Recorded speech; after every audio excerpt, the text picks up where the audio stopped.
dengan puasa, dengan qiyam, Allah lipat gandakan pahalanya dan Allah hapus dosa-dosa kita.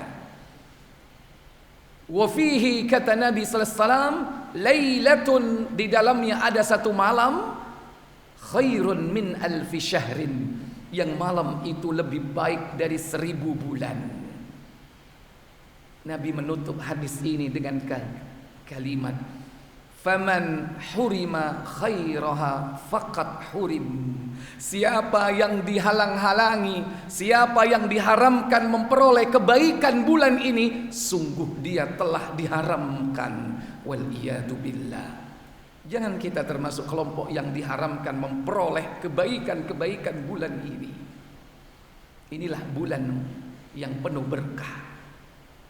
Yang kedua, didasarkan firman Allah dalam surah Ad-Dukhan, surah 44 pada ayat ketiga.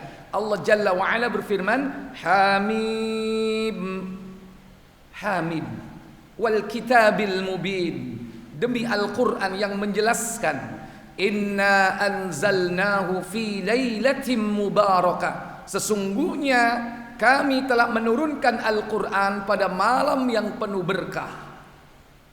Didasarkan atas Al-Quran surah Ad-Dukhan ayat 3 ini, maka Ramadan merupakan bulan yang berkah. Ingat, sebelum Adam dicipta sudah ada Ramadan. Allah sudah tetapkan nama-nama bulan dan 4 bulan suci, 1 bulan berkah, yaitu Ramadan. Sehingga pada zaman Adam ada Ramadan.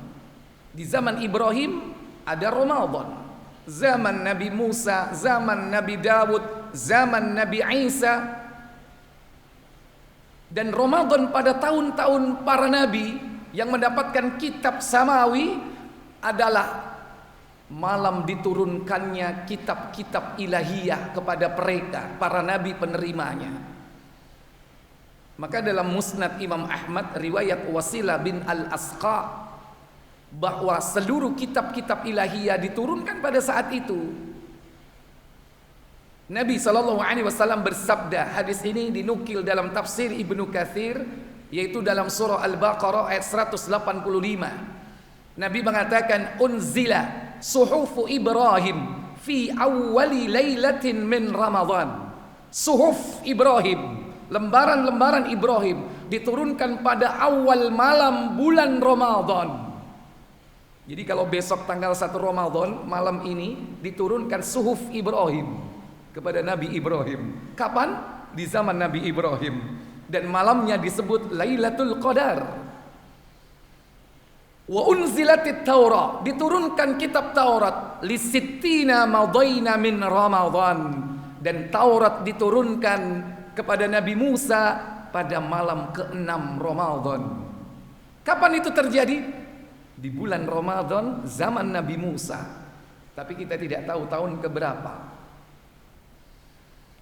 Wa unzilatil Injil, diturunkan kitab Injil kepada siapa kalau Injil ini, Pak?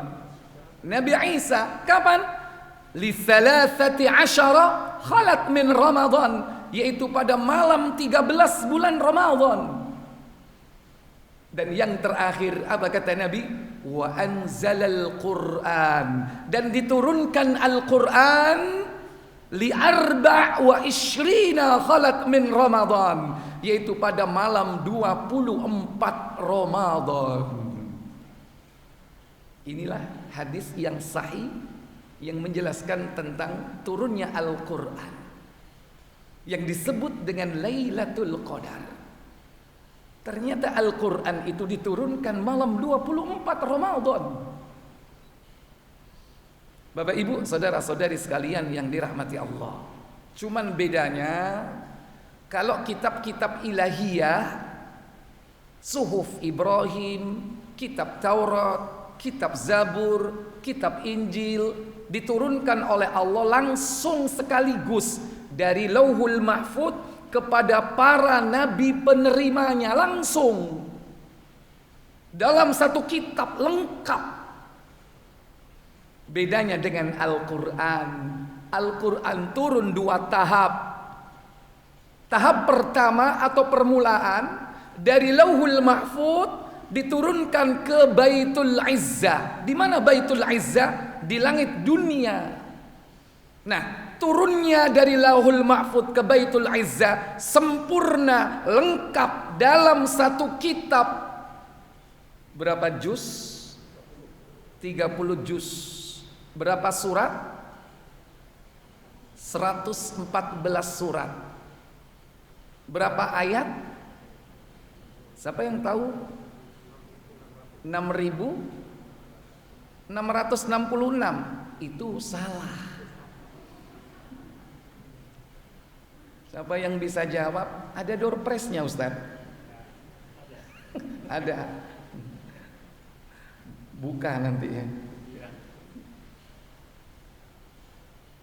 Saya nggak tahu, sejak kecil SD itu memang diajarin 6.666 ya.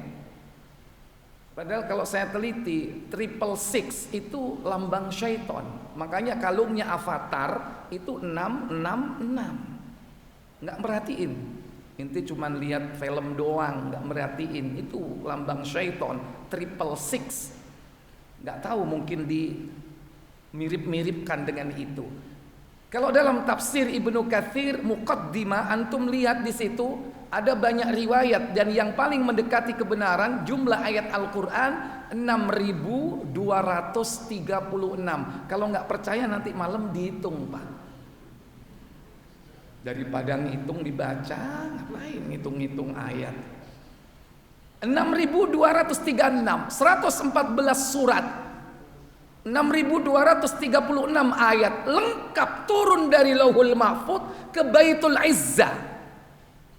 Itulah turun tahap permulaan. Makanya dalam surah Al-Baqarah 185, Syahrul Ramadhan alladzi unzila fihi al-Qur'an hudan lin-nasi wa bayyinatin minal huda wal furqan. Terjemahannya yang tepat adalah bulan Ramadan, bulan yang diturunkan di dalamnya permulaan Al-Quran. Itulah terjemah yang sahih. Antum lihat terjemahan dari Saudi, penerbit Madinah yang coklat itu ada kata permulaan. Kenapa? Yang membuat terjemah ngerti, memahami maksud tafsirnya, bahwa yang dimaksud Lailatul Qadar, turunnya Al-Quran pertama kali dari Lauhul Mahfud ke Baitul Izzah. Itulah Lailatul Qadar. Adapun tahap berikutnya turun dari Lauhul Mahfud ke Rasulullah ketika Rasul bertahannus di Gua Hira. Itu terjadi selama 23 tahun. Turunnya tidak mesti surah Al-Fatihah pertama. Justru yang pertama surah Al-Alaq. Butuh cuma 5 ayat. Karena turunnya sesuai dengan konteks kejadian, kebutuhan ketika itu.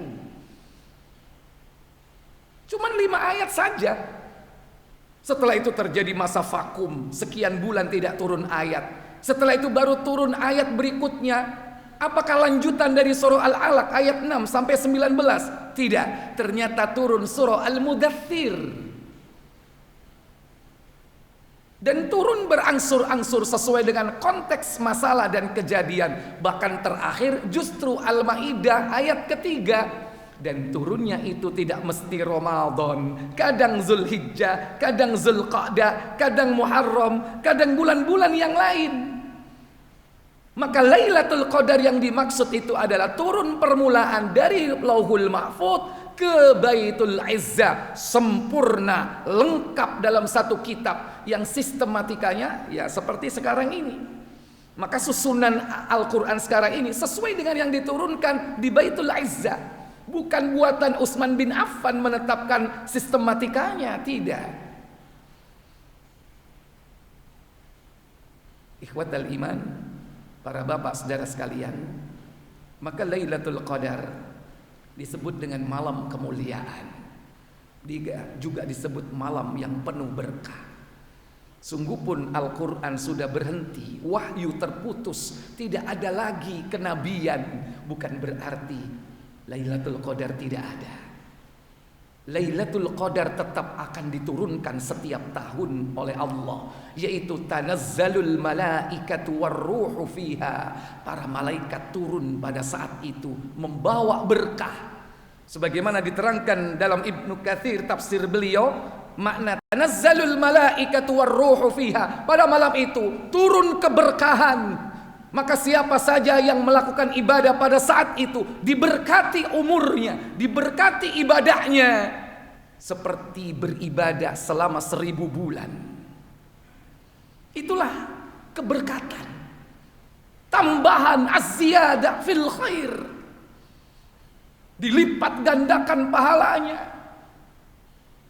Kita ini usianya pendek, Pak. Kata Nabi, al-umru ummati baina sittin wa sab'in. Umur umatku antara 60-70. Umat-umat dulu, lihat Nabi Nuh 950 tahun, Adam 1000 tahun. Gimana kita bisa mengejar ketertinggalan kita dengan mereka? Makanya Allah turunkan malam yang berkah. Inilah kuantum amal dilipat gandakan oleh Allah. Sekali dapat Lailatul Qadar sama seperti beribadah 1000 bulan. Kalau dikonversi ke tahun, 83 tahun 4 bulan. Allah sayang sama kita, makanya diberi Lailatul Qadar. Karena usia kita ini pendek, Pak. Ada nggak orang yang beribadah 83 tahun, Pak? Full. Ada nggak? Seandainya usianya 83 tahun, nggak mungkin dia beribadah full 83 tahun. Masih dikurangi belum balik 15 tahun. Belum lagi dikurangi waktu masih jahil, nggak ngerti din agama. Berapa tahun itu, Pak? Halo, ngaku aja deh. 5 tahun. Kok dikit banget? Nggak sampai kita ini 83 tahun. Nah, supaya kita bisa mengejar ketertinggalan, taruh 1000 tahun usia Adam. Ya 1000 bagi 83 berapa? 12 kali paling tidak kita harus dapat Lailatul Qadar. Pertanyaannya, kita sudah dapat Lailatul Qadar berapa kali, Pak? Halo? Nggak yakin ya? Semoga Allah memudahkan kita untuk memperolehnya. Itulah malam keberkatan. Karena itu mumpung masih banyak waktu, Pak ya. Ini malam keberapa, Pak? Malam keempat, masih jauh. Ini permulaan ya. Masih banyak waktu. Makanya kita persiapkan diri kita, segenap potensi kita, jiwa kita, fisik kita siapkan untuk nanti menyongsong malam 1000 bulan. Itulah Lailatul Qadar. Mungkin ini yang bisa saya sampaikan, Bapak, Ibu, saudara sekalian. Semoga sedikit tapi bermanfaat. Baik, kita tutup wa akhiru da'wana walhamdulillahirabbil alamin. Subhanakallahumma wa bihamdik asyhadu an la ilaha illa anta astaghfiruka wa atubu ilaik. Wassalamu alaikum warahmatullahi wabarakatuh.